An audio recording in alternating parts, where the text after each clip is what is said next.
Hello and welcome. In this session, we are going to see how to set up an EC2 instance with password, and we are trying to get rid of the private keys. So I have listed all the steps on a notepad, and we are going to launch an EC2 instance for testing our PostgreSQL installation and doing a lot of testing on that. We start with the introduction of EC2. In EC2 instance, by default, they do not allow the password authentication. So if you need to log into an EC2 instance, you have to go with the private authentication. That means you have to use the private key so that you can authenticate, and it is going to allow you. But for our testing purpose, wherein we have to do a lot of testing, wherein I believe hundred of times you have to install the PostgreSQL, you have to do n number of things. For that purpose, just to do it on a fast forward manner, you have to launch EC2 instance. You have to set the password authentication. Though from the cloud perspective, it is not recommended to use the direct password. But for just our testing purpose, we are going to launch EC2 instance, and then we will get rid of the authentication, which is through the private key, and we will set up the password authentication using user ID and password. So let us quickly go and launch an EC2 instance. This is the prerequisite, so you need to have this console ready. So I'm going with the free tier only. I'm going to launch Red Hat Linux, so we are not going to discuss what are all these details. So it is just quick, and we just wanted to have it accessible from our local system, and we are just going to access it using SSH. So we'll say just launch, and we are going to launch the instance. So within 30 seconds or so, this instance will be up and running. So what do you need is you need an EC2 instance which is getting launched. You should have the putty already available on your system, and once it is ready, what we will do is we will using the public DNS. So if you just scroll it up, what all you will see is this is still coming up. So this should the 2 by 2, this should be up and running. So it is still so to log in, you need to use the public DNS, and this is the public IP. On the left hand side, you will be able to see the private DNS and private IP. So for the login, we are going to use this, and okay, this is getting initialized.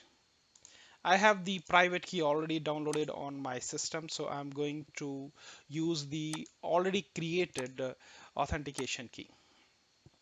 So let's quickly go ahead, and so I'm just waiting for this to get launched. So once it is done, we will go with the steps. So these are the steps. The first thing that you have to log into the EC2 instance using the username and the password. In my case, it is RHEL. The user is EC2-user. If you have Ubuntu or Debian, so make sure that you use the proper user ID and the private key which you have already downloaded, or you need to create it, and you should have the access to it. In our case, we are going to use the putty, and let me check. Still, it is getting initialized. So once you are able to log in through the console on putty, what you will do is um, because EC2 user, if you do the sudo, it has the sudo access by default. So if you simply say sudo PASSWD and the username, in the logged in user is EC2 user, so it will enter for the new password. So you just change the password, and from here it's going to start. And in the next step, what you have to do is you have to look for this file etc ssh /sshd underscore config. So what you have to look in for is password authentication. What you have to do is you have to modify the password authentication. By default, it is no. You have to modify it to yes. In case you wanted the root login for any purpose, but in our case, we don't need it, but you can search for the permit root login, and you can prohibit password to yes, and then you can say permit root login to yes, and then you save and exit. Finally, you need to restart your Sshd services. One more thing, extra thing we are going to do is we are going to disable the SE Linux, because that creates a lot of problem for our testing demo environment. So we are going to remove it. And what we will do is then we will log into the EC2 instance using the user ID and the password which we had set up in the earlier step. And there is one more step which we will do is we will set the host name. So we will say sudo host name ctl set host name, and we will give some name. That's the way we are going to do it. I hope by this time this should be up and running. So instance is up and running. So let's go ahead and launch it.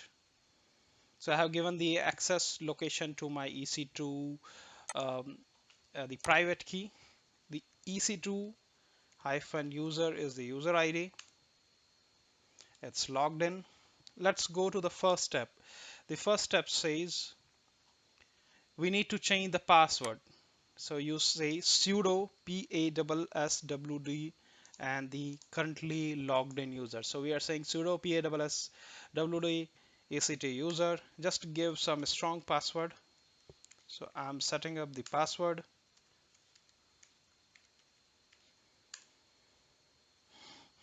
Oops, seems.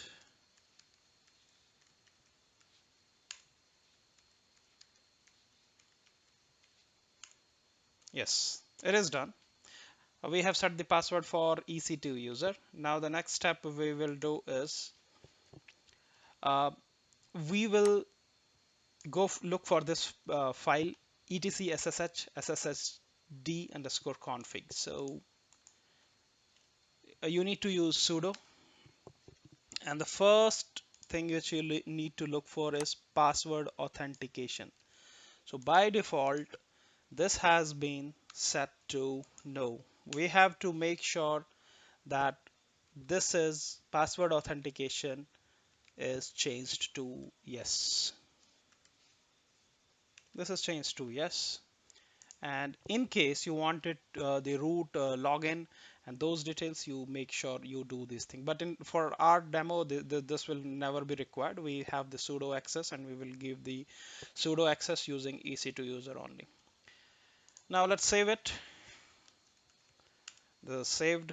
And then the next step is restart the SSHD service. So we are saying systemctl restart SSHD. So it is restarted.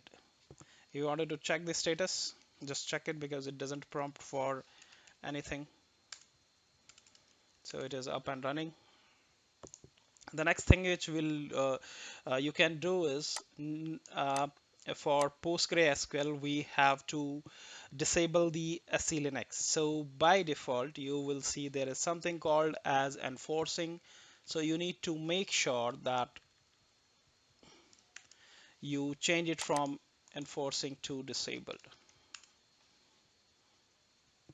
The next step which you will do is let's log in, or what we can do is okay, let's go ahead and log in.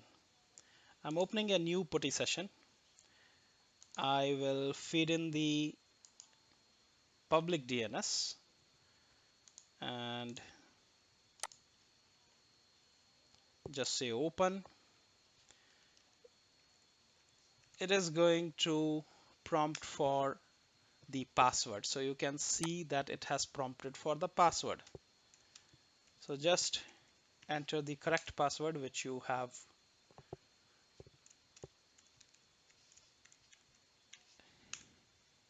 Okay. So I'm able to log in now. You can see that this is the user ID and this is the private host name. So what next we need to do is, though we have made the necessary changes, one more action we have to do is, because most of the time this is not the desirable host name. So we will say sudo host name ctl set host name to some host name. Let's say I'll say this is pg host. and if you say host name now, you will be able to see that host name is changed now.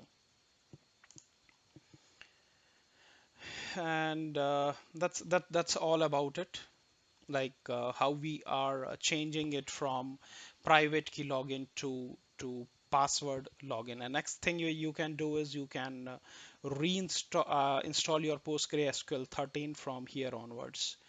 This is not advisable to use without the proper security, but this is just for our short demo wherein you can do the testing and you can destroy the system. So for my purpose, I have already done it using the password, and in case I need to install, I'll do it. I'll play around it, and then I'll destroy it. So just to recap, what we have done is there are just 4 steps. First step, you normally log into the EC2 instance using the private key. The second step, you just change the password using sudo passwd and the username. In the third step, you have to modify the sshd underscore config file, and there is a line which will say password authentication. By default it is no, you have to make it to yes. Then you restart the sshd service.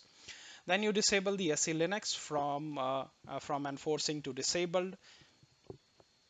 Then with the new password, you open a putty session, fill in the public DNS, and user ID is EC2 admin user, so EC2 hyphen user, and then it will prompt for the password. Put in the password, and then you will be in. In case you change the host name, because for our demo we will be doing that, so we will change the host name. This is our EC2 instance with RHEL, so you just need to do where is the command, sudo systemctl set hostname, and you have to give the new name, and it is going to change from the default host name, which is the internal IP of internal private IP that it shows as the host name. So we will make it more readable format so that that can be used. I hope this is going to help. Thank you.